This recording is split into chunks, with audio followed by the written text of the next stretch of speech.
안녕하세요. 친절하게 휴양제 460일에 시작하도록 하겠습니다. 시작하기에 앞서 각자 저희 개인 소개하고 시작하겠습니다. 저는 예금보험사 서민금융진흥원 하나은행에서 금융교육을 진행하고 있는 JP금융연구소의 정승호 소장입니다. 반갑습니다. 예, 반갑습니다. 생활경제교육을 제공하는 복숭아나무의 이봉문입니다. 반갑습니다. 반갑습니다. 오늘이 벌써 이제 12월 22일이네요. 저희가 다음 주하고 다다음 주 쉬기로 했으니 다음 재개는 1월 12일 날 될 텐데 요즘엔 좀 어떻게 지내고 계십니까?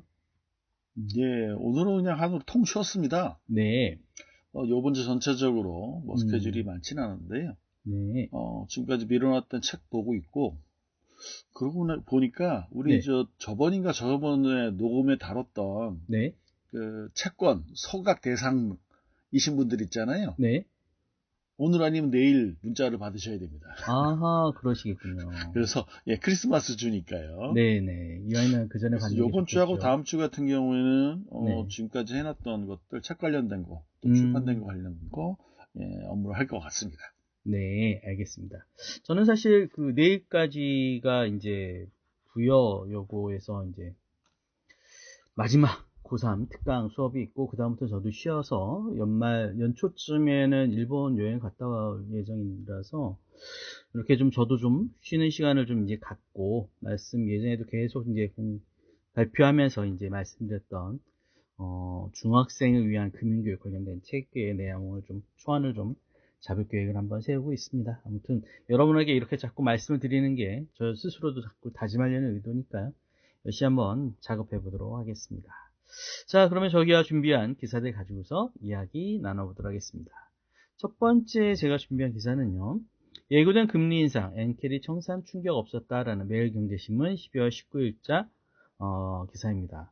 사실 일본 여행을 앞두고 있다 보니까 엔화 환율이 어떻게 되나 계속 관심 있게 보고 있었거든요. 그래서 현재 한 940원대 밑으로 잘 안 떨어지는 것 같아가지고 참 언제 안 떨어지나 뭐 이런 생각 가지고 있었는데 일본에서 기준금리 0.75%로 인상했습니다. 사실 과거에 0.25%, 0.5로 인상했을 때만 해도 굉장히 시장이 큰 파동을 좀 주었었는데 이번에는 시장의 반응이 좀 미진하다라고 얘기하는 게 이미 다 반영되어 있다라는 것과 그 다음에 내년에도 지속적으로 금리 인상을 시사하고 있다는 점이 좀 다른 것 같습니다. 그래서 일본이 30년 만에 역사적인 금리 수준 0.75%에 올라섰다는 내용이고요. 일본에서 전망하기로는 중립금리다 얘기는 크게 영향을 미치지 않는 금리를 대략 1%에서 2.5% 사이로 보고 있는 것 같은데 아직은 1%가 안 되니 소비자 아직 큰 영향을 미치는 것 같지는 않다. 하지만 일본이 현재 인플레이션이 어느 정도 좀 계속 늘어나고 있는 추세이기 때문에요. 과연 내에도 이 금리 인상 시기를 잠깐 늦출 경우에 나중에 큰 문제가 생길 수 있지 않겠느냐라는 내용과 더불어서 일본의 금리가 워낙 싸다 보니 일본에서 돈을 빌려 미국을 투자하는 이러한 것들도 결국은 미국 증시를 이끄는 효과로 또 작용한다는 측면에서 봤을 때 우리 서학개미들 많이들 미국에 투자하고 계신데 미국 증시가 아무래도 좀 조정을 받지 않을까라는 생각도 좀 없지 않아 들었습니다. 두 번째 기사는요. 리플, 스테이블코인 커스터디 인프라 2026년 기관 금융 표준으로 도약할 것이다 라는 한국경제신문의 12월 22일자 기사입니다. 모니카 롱 리플 사장이 스테이블코인이 확산이 되는데 리플이 굉장히 많이 큰 영향을 미칠 것이며 스테이블코인의 결제망과 기존 기업의 결제 흐름이 본격적으로 연계되고 있다라는 측면에서 스테이블코인에 대한 좋은 전망들이 나오고 있는 것 같습니다. 제가 볼 때는 사실은 기업에서 스테이블코인에 대한 부분은 거스를 수 없는 흐름인 것 같다라는 생각이 들어가지고 지금 시기에는 조금 좀 이 분야에 좀 더 많은 분들이 관심을 가져야 되지 않을까. 우리나라도 결국 스테이블코인에 많은 관심을 가지고 있는데 우려하시는 부분은 그러죠. 스테이블코인 달러가 결국 각국의 통화를 다 흡수하지는 않겠느냐라는 측면에서 봤을 때 결국 스테이블코인을 무작정 찍어낼 수 없고 미국의 채권이라든지 뭔가가 있어야 되기 때문에 무작정 찍어낼 수는 없다. 하지만 자산을 가지고 있는 많은 기업 금융들이 결국 스테이블코인으로 전환하여 국제적인 금융 흐름에 도움을 받고자 한다면은 어쩔 수 없는 또 추세가 되진 않을까라는 생각이 들더라고요. 세 번째 기사는요. 환율 뛰는데 인건비 원가 부담까지 중소기업 버티는 게 최선. 내년에도 기업 목표는 환율이다라는 헤럴드 경제신문의 12월 22일자 기사입니다. 경기 침체는 올해를 관통했던 화두였던 것 같습니다. 그래서 중소기업들이나 기업들이 사자성어로 고군분투를 뽑았었다라고 했었는데 그만큼 힘들었는데요. 내년에는 자강 불식이다라고 해요. 스스로 어려운 환경 속에서도 경쟁력 키워 돌파구를 찾겠다라는 의지를 가지고 있다라고 하는데 일단은 제대로 된 어떤 뚜렷한 전망을 볼 수가 없습니다. 현재 가장 큰 난관은 내수 시장이 어렵다라는 측면이고요. 수출로서 결국은 풀어야 되는데 수출로 과연 어떻게 잘 풀 수 있을까에 대한 부분에 대해서는 과연 어느 정도의 경쟁력을 갖출 수 있을까에 대한 부분, 인건비라든지 이런 것들에 대한 원가 부담을 앞두고서 어느 정도의 경쟁력을 가져갈 수 있을까라는 측면에서 봤을 때는 굉장히 큰 고민을 안을 수밖에 없지 않을까라는 생각이 듭니다. 그래서 일단은 그 그래프상에는 중소기업 2026 수출 애로 힘든 사람인 거에 대한 복수 응답에서요. 가장 큰 거는 중국의 저가 공세의 심화. 아무래도 미국의 수출길이 막힌 중국의 제품들이 우리나라로 많이 들어오고 있죠. 그다음에 환율 변동성의 확대. 미국 이후의 관세 정책 불확실성, 원부자재의 가격 급등, 해상운임과 물류비의 상승, 주요 수출국의 경기 둔화, 인중 규제 등 비관세 장벽, 고금리 등 자금 조달의 부담, 통상 정보 제공 부족, 기타 등등 이런 것들을 계속 얘기하고 있는데요. 아무래도 좀 내년에도 좀 어려운 경영 압박이 심한 한 해가 될 것 같다라는 생각이 듭니다. 그래서 결국은 진짜 그 안에서 활로를 찾아야 되지 않을까라는 생각이 드네요. 자, 네 번째 기사는요. 금융위 내년 생애 주기별 금융교육 실시 필요 역량 강화 지원이라는 헤럴드 경제신문의 기사입니다. 저희가 청소년 금융교육을 많이 하고 있는데요. 금융위에서 내년에 생애 주기별 금융교육의 측면에 대해서 좀 발표를 해가지고 몇 가지 말씀을 드리고자 했습니다. 일단 뭐 아동 청소년에게는 AI를 대비한 디지털 자산 교육과 투기의 위험, 디지털 금융 윤리 등을 교육한다라고 하고 있고요. 청년층에게는 금융 범죄 예방, 요즘 캄보디아 사태도 있었죠. 고수익 취업 등을 미끼로 하는 금융제 최신 패턴, 피해 발생 시 대응 방법, 가담 시 처벌 등에 대해서 알리는 방안. 그 다음에 재무진단 상담 서비스 확대해서 청년의 재무 상담을 받도록 추진한다라는 내용이고요.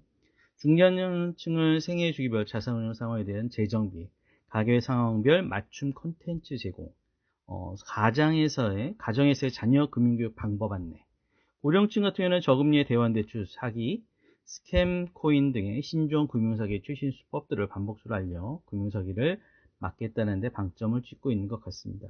거기에 더불어 건강 악화에 대비한 유언 대용 신탁이라든지 금융성과 사전증여, 성년 후견제도 등을 안내하는 치매머니들에 대한 체계적인 관리에 대해서도 소개할 방침이다라고 하니까요. 내년에 금융교육의 방향이 대략 이런 쪽으로 섰다라고 생각하시면 될 것 같습니다. 자, 다섯 번째는요. 빚 못 갚겠다 20대 비명 작년 개인사업자 연체의 역대 최고 한국경제신문의 12월 22일자 기사였는데요. 빚수렁에 빠진 서민, 청년, 건설업, 비은행권 2% 돌파 20대 건설업 빨간불이다라는 개인사업자 연체율이 1%에 육박하고 있고 역대 최고치를 향해 달려가고 있습니다. 사실 돈을 빌릴 수 없는 상황에서 점점 부담이 늘어나고 있는데요. 금년 7월 20일인가로 해서 60% 이상인 부채에 대해서는 갚지 않아도 된다. 라는 것과 20% 넘으면은 거기까지만 갚아도 된다는 뭐 이런 것들이 시행이 되면서 돈 빌리기가 더 어려워지지 않을까라는 생각이 듭니다. 그래서 굉장히 좀 조심해야 되겠다. 마지막 기사는요, 좀 재밌는 기사. AI 총무가 계모임 관리까지 인터넷뱅크 자본 확보 경쟁 치열이라는 매일경제신문 12월 19일자 기사입니다. 일단 이자의 선지급이라든지 오락형 적립이라든지 파킹이나 모임 통장에서의 회비, 납입에 대한 관리라든지 초기 화면에서 어떻게 쓰이고 있는지 뭐 이런 것들에 대한 정리 같은 것들을 통해 가지고 모임 통장이든지 이러한 부분들을 굉장히 좀 강화하려는 인터넷 정보원에 대해 노력이 보이는 한 해가 될 것 같습니다. 아무래도 저도 모임 통장을 이제는 벌써 이제 몇 개씩 쓰고 있는 게 추세여 가지고요. 아무래도 수시 인고를 올리기가 어려웠는데 이런 부분에서 인터넷 뱅킹들이 굉장히 관심 있게 가지고 있구나라고 생각해 보고 있어서 관심 있게 좀 보시면서 이용하시면 어떨까라는 생각이 들었습니다. 혹시 추가로 해주실 말씀 있을까요? 예, 뭐 특별한 내용은 없고요. 오늘 기사는 뉴데일리 기사, 뉴데일리 경제라고 되어 있네요. 첫 번째 기사 말씀드리겠습니다. 2025년 12월 22일이고요. 제목은 저세는 나쁜 새다. 서학개미 탄압, 증권사만 배불린다. 라고 되어 있습니다. 자, 가지 제목은 이렇게 되어 있네요. 1958년 모택동의 참새 박멸 교시, 대기금 불러 섣부른 개입은 재앙이다. 해외 주식 마케팅 중단 압박, 서학개미 혜택만 사라져. 대통령, 국장 불신이 외환 시장 영향, 발언에서 답 찾아야. 이렇게 되어 있는데요. 아래쪽 내용을 보면 제가 얘기했던 내용도 상당히 들어 있습니다. 실제로 해외에 투자한 고객들이 계좌를 까봤더니 수익을 본 사람이 반도 안 돼요. 장이 이렇게 좋은데. 그러니까요. 이게 사실이거든요. 이유는 있겠죠. 제가 항상 말씀드리잖아요. 개인이 알아서 잘하시는 개인 투자자가 이렇게 좋은 장일 때 절대로 돈을 못 따는 분들이 특성이 있습니다. 가장 큰 특성은 뭐라고요? 지금 제일 잘 나가는 그쵸. 것만 선택해. 그쵸. 거꾸로 얘기하면요. 똑같은 물건인데 항상 비쌀 때만 사. 돈을 벌 수가 없지. 그죠. 자, 근데 갑자기 지금 모택동 얘기가 나왔네요. 간단히 보도록 하겠습니다. 자, 모택동이 농촌 시찰 중에 곡식을 쪼아 먹는 참새를 가리키면서 저 새는 괴로운 새다 라고 얘기했더니 중국에서 그때는 중공이었죠. 중국 공산당이 나서서 어떻게 했습니까? 참새를 다 잡았죠. 그쵸. 나쁜 새니까. 자, 그랬더니 참새가 사라지니까 어떤 문제가 생겼어요? 메뚜기가 천적이 없어졌죠. 네. 그래서 메뚜기가 이 곡물들을 다 먹어쳐갖고 대규근이 왔다. 뭐 이런 얘기입니다. 근데 제가 생각할 때는 이래요. 이게 역사인지 아닌지는 모릅니다. 왜냐고요? 외부에서 그렇게 했을 수도 있고 아니면 실제로 그랬을 수도 있고 공산주의세는요. 예를 들어서 우크라이나에서 대기근이 있었거든요. 네. 그 사람들 몰랐어요. 몇십 년 동안. 농사는 잘 됐어요. 근데 네. 왜 다 굶어 죽지? 세금 소련이 수탈인가? 다 가져가니까. 왜요? 그때 소련에서 중공업을 일으키기 위해서 엄청나게 많이 돈이 필요했는데 네. 그때는 기름도 없었고 소련에서 좀 자원이 없었거든요. 그래서 어떻게 했냐? 우크라이나에서 곡물을 수탈했습니다. 그래서 곡물을 팔아서 그 돈을 가지고 중공업을 일으켰거든요. 근데 몰랐어요. 20년 동안. 자, 근데 그 내용 관련돼서 지금 무슨 상관이 있나? 이렇게 되어 있는 거죠. 네. 2025년 대한민국 여의도에서 21세기판 참새잡이 운동이 벌어지고 있다. 그래서 저희 본 다음에 맨 위로 올려봤잖아요. 네. 왜? 이게 조선일보인가? 근데 뉴데일리야. 그러니까. 뉴데일리인데. 자, 그래서 환율 방어에 급급한 금융당국이 해외 투자가 환율 상승의 주범이라면서 서학개미와 증권사를 향해서 칼을 빼들었기 때문이다. 이해는 돼요. 우리나라 증권이 아니죠. 우리나라 환율이 올라가는 여러 가지 이유가 있겠지만 네. 항상 말씀드립니다. 전문가라고 하면서 환율이 오르고 내리는 이유가 이거다. 라고 내놓은 사람들은 다 거짓말쟁이라고 말씀드렸죠. 왜요? 환율은 되게 복잡해요. 네. 이유가 하나가 아니야. 자, 예를 들어서 우리나라 환율, 예를 들어서 환율은 수출 수입할 때 영향이 있지만 우리 보통 사람들이 느낄 때 환율하고 관련이 있는 게 뭐가 있을까요? 물가가 오르네. 네. 환율 오르면 물가 오르거든요. 왜? 그쵸. 우리나라는 수입을 많이 한다고요. 네. 그랬을 때 우리나라 물가가 오르는 가장 큰 이유가 뭘까요? 겉으로 드러나진 않지만 통계에도 안 잡히죠? 집값이지. 근데 집값이 오르는 가장 큰 이유가 뭐라고요? 국가가 한도 끝도 없이 돈을 찍어내서. 근데 지들이 돈 찍어내는 얘기는 안 하고 그렇죠? 해외 투자하는 사람 때문에 달러가 빠져나갔다 이런 얘기를 해서 이건 이상하다라는 내용이 아래쪽에 있습니다. 자, 이렇게 나와 있네요. 참새 잡으려다 서민 지갑만 털었다. 이 두 개가 연결이 안 돼요. 참새 잡은 건 모택동 얘기인 거고 서민 지갑은 지금 서학개미 얘기거든요. 증권사만 배불 때 이건 제가 찬성하는 거죠. 네. 증권사는 돈 많이 벌었어요. 왜요? 그쵸. 거래만 하면 거래세로 받아가니까 걔들이 수입으로. 자, 역설을 나온 결과다. 서학개미들이 한국을 떠난 이유는 고작 $10, $20의 지원금이나 수수료 쿠폰 때문이 아니다. $10, $20의 지원금은 누가 줄까요? 증권사가. 한참 유행했잖아요. 계좌만 열면 5만 원 드려요. 지랄을 했죠. 그게 합법이었다는 거죠. 그래서 박스권에 갇힌 국내 증시, 실망과 장기적으로 안정적이고 더 나은 수익률을 쫓는 생존 본능 때문이다. 뭐 이런 얘기 돼 있는데 뒤쪽에 국민연금 얘기 나옵니다. 국민연금이 정말 자기들 자랑하는 업적으로 내세운 게 뭡니까? 수익률 좋았다. 우리 200조 벌었어요. 그렇죠? 근데 포트폴리오 까보니까 다 어디서 수익 난 거예요? 해외에서. 해외에서. 근데 이걸 말이 안 된다는 거죠. 내노란분입니다.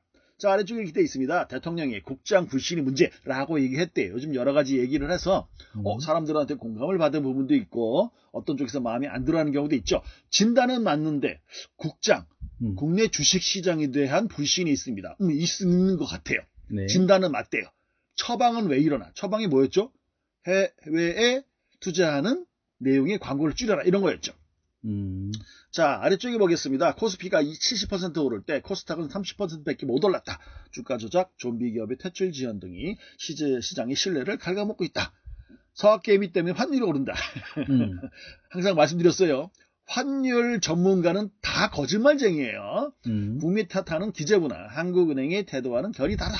환율 불안의 근본 원인이 해외 투자의 증가가 아니라 매력 없는 국내 증시. 아니죠. 국내 증시가 매력이 없으면 환율이 오르나요? 아니지. 그건 되게 복잡한 문제라고요. 자, 서학개미를 때리지 말고 기초 체력을 다져야 된다라고 돼 있네요. 자, 진단이 나왔으면 금융당국의 처방도 바뀌어야 된대요. 서학개미라는 참새. 서학개미가 참새야. 그러면 저 새는 나쁜 새다. 그럼 서학개미가 나쁜 놈들인 거네요. 자, 때려잡지 말고 해충이 들끓는 국내 증시나 논밭을 갈아엎는 일이다. 라고 되어 있습니다. 저는 이 기사가 솔직히 이해가 안 되고 뒤죽박죽 하거든요. 근데 아래쪽에 뭘 하자고 그러는지 그냥 결론만 보겠습니다. 자, 모택동이 참새 소탕 작전은 실패했습니다. 그래서 참새가 해로운 새가 아님을 알았을 때는 이미 너무 늦은 때였습니다. 그래서 금융당국이 대통령은 얘기를 제대로 했는데 금융당국이 삐딱하게 받아들였다라는 형태의 기사입니다. 저는 이렇게 생각합니다. 주도사가 자초한 거예요. 욕먹을 짓을 했어요. 근데 뭐 묻은 개가 뭐 묻은 개 나무나다 그러잖아요. 왜 지금 우리 국내 투자자들이 미국으로 갔을까요? 미국 투자로 갔을까요? 이유는 하나입니다. 수익을 쫓아가는 국장의 신뢰가 그렇죠. 신뢰를 말 깎아먹어서 그것도 이유가 있죠. 근데 이유는 하나예요. 돈 벌고 싶어서. 그렇죠. 오랫동안 국내 주식 투자를 했는데 돈을 못 벌었어. 왜 안 되는 거지? 그러면 뭘 탓한다고요? 남 탓하기 시작하죠. 그러다 보니까 뭐예요?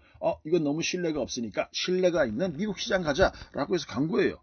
소비자가 이동했다고요. 왜요? 소비자가 원하는 거 찾아서 갔다는 거죠. 근데 거기에 대해서 서학개미는 나쁘다라고 얘기한 적이 있나요?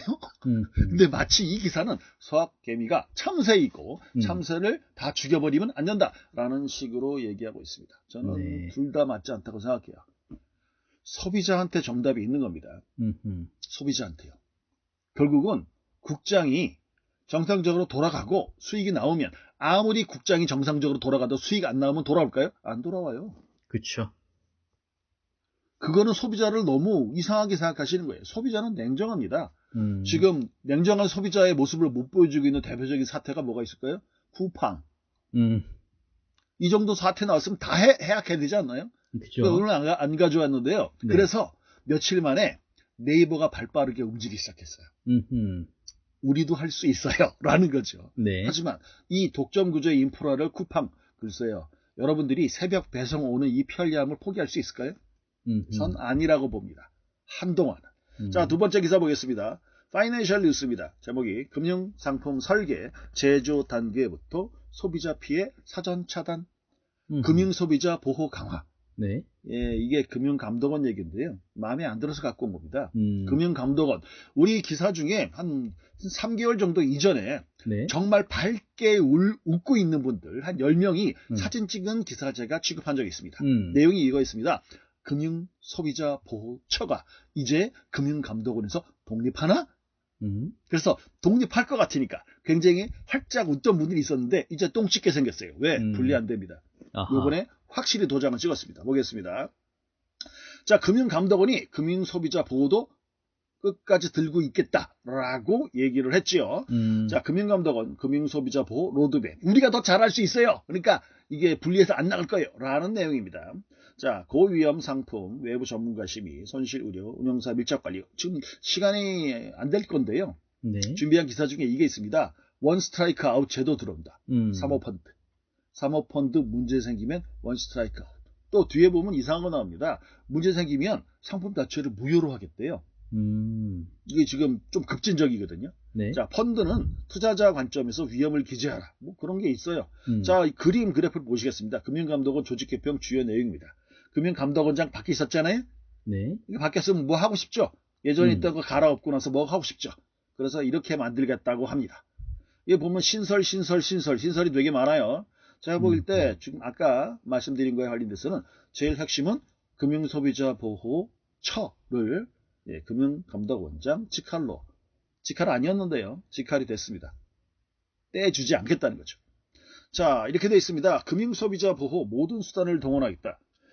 금융감독원 관련돼서 가장 큰 이슈는 사실 따로 있죠. 우리 보통 사람들은 관심 없지만 금융감독원을 공공기관으로 만들 것인가, 아니면 지금 상태로 갈 것인가.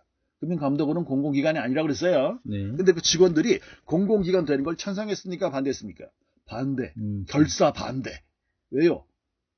공공기관 들어오면 예산 들어오고요.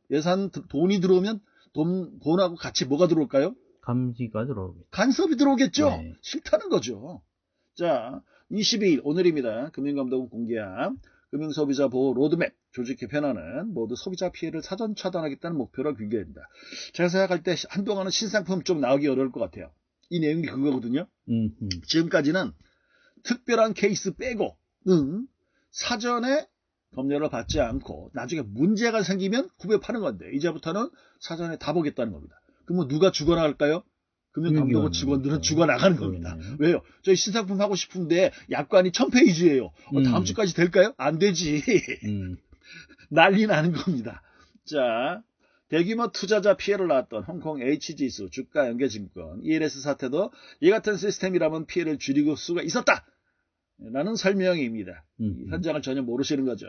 홍콩 ELS 내용이 쭉 나오고 있고요. 금융감독원은 피해 발생 가능성을 원천 차단하기 위해서 상품 설계 제조 단계부터 금융소비자 보호책도 강화할 방침이다. 고위험 상품을 만들 때는 외부 전문가 시비를 포함하도록 하고 의료기관과 같은 제3지로부터 발생할 리스크를 방지할 방안을 마련하도록 의무한다. 뭐 그렇대요. 네. 자, 그리고 금융 혁신을 막지 않는 선에서, 이게 되게 모순인데요. 금융 서비스의 혁신을 막지 않는 선에서 현미경 검사를 한대요. 그러니까 현미경 검사를 하면 금융 혁신을 막는 건데, 혁신을 막지 않을 정도에서만 현미경 심사를 하겠다는 거예요. 현미경 심사를 하면 안 되지. 자, 아래쪽에 보시면 새로 금융감독원 원장이 되신 분이 최근에 좀 우쭐해졌잖아요. 대통령 무슨 간담회 하는데 네. 빠른 소리를 했죠. 처음 시작하시니까 뭐 계획이 많으실 겁니다. 그전 금융감독 원장님도 오셔서 되게 계획이 많았거든요. 자, 강력한 소비자 보호 체계 주축의 민생금융범죄 특사경이 추진되고, 제가 알고 있기로 이게 지금 특사경이 요번에 간담회에서도 많이 나왔지만 특별사법경찰입니다. 저는 이거 금융감독원에 있는 거로 알고 있었는데 추진한다라고 나왔어요. 자, 그래서 금융감독원의 영향력이 더 커질 전망이다. 그래서 여기서 나온 게 그거였잖아요. 공공기관도 아닌데 특사경을 주면 이게 좀 문제가 있지 않나? 이런 얘기도 나왔었죠. 자, 금융감독원은 민생금융범죄 척결을 위해서 민생금융범죄 특별사법경찰 인지수사권까지, 인지수사권이 제가 뭔지 모르겠습니다. 금융감독원이 현재 운영 중인 자본시장 특사경이 지금 운영하고 있는데 인지수사권이 없다. 그렇기 때문에 검사의 지휘가 받아야 된다. 결론은 뭡니까? 검사 지휘 없어도 가서 수사할 수 있게 한다라는 내용으로 보여집니다. 자, 내용이 뭐 지금 구체적이진 않아요. 맨 아래쪽에 보시면 민간인 신분인, 아까 말씀드린 그거예요. 네. 특사경의 수사, 조사 권한 확대는 일반 국민의 법 감정에 위배되는 측면이 있어서 논란이 이어질 것으로 보이고, 민간 국민인 금감원에도 과도한 권한이 주어진다는 지적이다. 이거는 뭐 구조적인 거니까요. 자, 금융위원이 이렇게 얘기했습니다. 민간에 광범위한 수사권을 주면 오남용 우려가 있다. 그래서 반대하는 경우도 있다. 잘 읽어보셔야 돼요. 지금 얘기한 반대한 분은요, 금감원 뿐이 아니고 금융위원회 뿐이에요. 자, 이 행정구조상으로 제가 알고 있기로는 금융감독원은 금융위원회 산하입니다. 네. 그러니까 직장 상사가 금융위원회고요. 직장 후배가 금융감독원이에요. 근데 금융감독원 스스로 지금의 권한을 늘려가려고 하는 것 같습니다.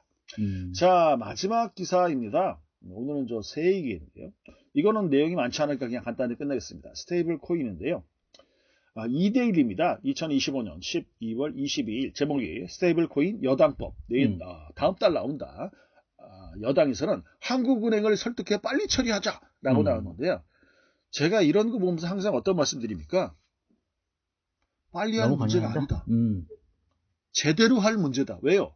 스테이블 코인을 개념소나 만드는 스테이블 코인 안 하려고 할 거 아니에요. 네. CBDC처럼 국가 또는 한국은행이 중간에 쓰는 스테이블 코인을 한다면 서두르면 안 된다고 그랬죠. 왜요? 달러 스테이블 코인 나왔는데 지금 그렇죠. 한화로 만든 스테이블 코인하고 충돌하면 어떡할 거야? 그럼 결국 뭡니까? 달러 스테이블 코인 나오고 나서 개발해야 돼요. 네. 근데 여기서는 빨리빨리 하려고 합니다. 지금 국회의원이 지금 많이 들고 있나 봐요, 뭔가를. 트럼프처럼. 자, 민주당 자민위원 디지털자산 기본법 대책은 회의. 은행 51% 룰 만장일치 협의체 놓고 정점 요청. 스테이블 코인은 은행 이제 연합회 영향권에 두려고 하는 것 같습니다. 내년 초에 정부안 제출, 1월 달에 여당 법안 발의 후 최대한 빨리 관련법 묶어서 연쇄 처리. 이렇게 할 일이 아닙니다. 스테이블 코인은요. 한번 만들면 10년, 20년이 아니라 50년, 100년이 갈 텐데. 자, 법 통과 후 규제 샌드박스 정해서 실증이 필요. 법을 통과한 다음에 실증 필요하지 마시고요. 샌드박스를 먼저 하세요. 왜요? 샌드박스가 원래 그런 용도잖아. 그쵸. 지금 현행법에는 어울리진 않는데요. 일단 해보시고요. 여기 법을 위반하는 약간의 부분은 그건 허락해 드릴게요. 그게 샌드박스잖아. 근데 법을 통과시킨 다음에 샌드박스 한다고?